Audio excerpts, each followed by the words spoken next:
এইকেইদিনে ফুৰি লৈছোঁ আকৌ ঘৰলৈ যোৱাৰ পাছত সেই একেই কাঁহী বাতি ধোৱা বাচন ধোৱা ঘৰ চম্ভালা গতিকে দিল্লীত আছোঁ যেতিয়া অকণমান ফুৰি লৈছোঁ আচলতে কি জানেনে আমি সদায়ে আমি ঘৰৰ মানুহখিনি সকলোতকৈ প্ৰথমতে চবতকৈ বেছি আমি প্ৰায়ৰিটি দিওঁ ন মানে ল'ৰা ছোৱালী আমাৰ মানুহজন আমি চবতকৈ বেছি মানে বা মানুহগৰাকীক আমি প্ৰথমতে ৰাখোঁ নিজৰ কাৰণে সময় উলিয়াবলৈ পাহৰি যাওঁ ন কিন্তু এতিয়া যিহেতু ট্ৰিটমেণ্টৰ কাৰণে বাহিৰলৈ আহিবলগীয়া হ'ল গতিকে ভাবিলোঁ অকণমান ফুৰিও ল'ম গতিকে সেই হিচাপতে আজি যিহেতু আৰু এদিন দুদিনৰ পাছত যিহেতু মই যামগৈ যেতিয়া আৰু আকৌতো পটককৈ আহিব নোৱাৰোঁ গতিকে সেইকাৰণে যিমান পাৰোঁ অকণমান মনটো ভাল লগাই ফুৰি লৈছোঁ আচলতে কি জানেনে মানে আজি আছোঁ কালি নাই গতিকে যিমান দিন থাকোঁ হাঁহি ফূৰ্তিকৈ মনৰ পচন্দত যি মন যায় তাকে কৰি মেলি যাব বিচাৰোঁ যাতে পিছত যেতিয়া মই মৰিব সময়ত যাতে মোৰ একো ফিলিং নাথাকে একো এটা মনত খুঁত নাথাকে যে মই একোৱে কৰিব নোৱাৰিলোঁ সঁচাকৈয়ে ক'বলৈ গ'লে ভগৱানৰ কৃপাত মই সকলোখিনি পাইছোঁ মৰমৰ বাদে মই চব পাইছোঁ আৰু একদম ৰিয়েল কথা কৈ আছোঁ একদম সঁচা কথা মানে এটেচমেণ্ট মৰমৰ বাদে মই চব পালোঁ আৰু বাকী মোৰ ওচৰত চবেই আছে মই চবখিনি কষ্ট কৰিছোঁ চবখিনি মই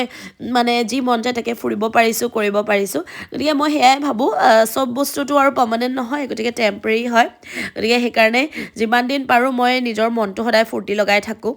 আৰু যিহেতু ঘৰলৈ যোৱাৰ পিছত আকৌ দায়িত্ববিলাকত আহি যাম মই ঘৰৰ কাম ল'ৰা ছোৱালী মানুহজন গোটেইখনৰ দায়িত্ব সেইখিনি লওঁতে মই আকৌ পাহৰিয়ে যাম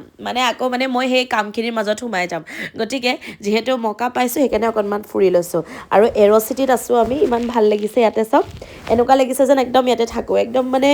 ধনী জেগা আৰু এনেকুৱা আৰু মানে একদম ধনী মানুহ আৰু মইতো আৰু দুখীয়া মানুহ হ'লেও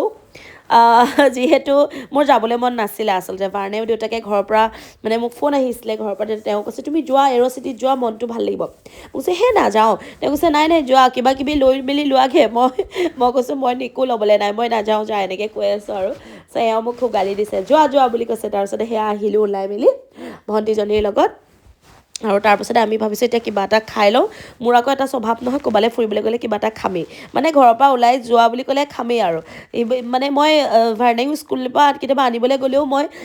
যিহেতু মোৰ বান্ধৱী তৰালিৰ লগত গৈ মই চাহকাপ খাই যাওঁ কেতিয়াবা কিবা এটা খাওঁ সেনেকুৱা আৰু মানে মই একে জেগাতে ৰৈ থাকিব নোৱাৰোঁ গম পাইছেনে মানে মোক কিবা এটা খাওঁ লাগি থাকে গতিকে ইয়াতে আকৌ যি সুধিছোঁ সেইটোকে নাই ইমান ডাঙৰ ধনী চিটি কিন্তু যি সুধিছোঁ সেইটোকে নাই মানে কি আচলতে মই আকৌ কম নহয় চাহ বিচাৰিছোঁ চাহ নাই তাৰপিছতে মই কেপেচিনো বিচাৰিছিলোঁ সেইটোও নাই কফি নাই তেনেকুৱা বেলেগ ধৰণৰ এটা কফি আছে কিন্তু মই ভাবিলোঁ উপায় নাই সেইটোকে খাই দিওঁ কাৰণ খাবতো মন গৈছে তাৰপিছত আকৌ ইয়াৰ পৰা চিকেন ল'লোঁ মানে KFC খাবলৈ মন গ'ল আৰু ইয়াতে বহা জেগাও কি ধুনীয়া মানে ক'বলৈ বাকী নাই আৰু ঠাণ্ডা পিছে মোৰ লাহে ঠাণ্ডাটো অলপ আহিছে ষ্টাইল মাৰোঁতে পিছে কিন্তু ষ্টাইলত আকৌ ঠাণ্ডা নালাগে যে সেনেকুৱা আৰু গতিকে এয়া আমি লৈ মেলি আহিলোঁ আহি মেলি ইয়াতে বহিম এতিয়া আৰু বহি মেলি ধুনীয়াকৈ খাম আৰু এয়া বহি লৈ খাই মই বিৰাট ভাল পাওঁ মই আপোনালোকক আগতেও কৈছোঁ ন খোৱাটো আৰু মোৰ কাৰণে মেইন আৰু গতিকে এনেকৈ আজি সময়টো কটালোঁ আৰু এদিন তাৰপাছত আৰু ঘৰলৈ যামগৈ আৰু আপোনালোকক ক'ম মই কেনেকুৱা লাগিলে মোৰ জাৰ্ণিটো আৰু আপোনালোকক চাগে মই জনায়ে থাকোঁ ন গতিকে আপোনালোকৰ মোৰ ভ্লগছবিলাক চাই কেনেকুৱা লাগে ক'ব ধুনীয়া কমেণ্ট পাই থাকোঁ বহুত বেছি ভাল লাগে জানেনে আপোনালোকে মোক যে ইমান বেছি নিজৰ নিচিনাকৈ আপোন কৰি ল'লে নিজৰ নিচিনাকৈ ইমান বেছি মোক মৰম কৰে সেইকাৰণে মই আপোনালোকলৈ বহুত বেছি ধন্যবাদ আৰু আকৌ আহিম ধুনীয়া ভ্লগছ লৈ তেতিয়ালৈকে আপোনালোকৰ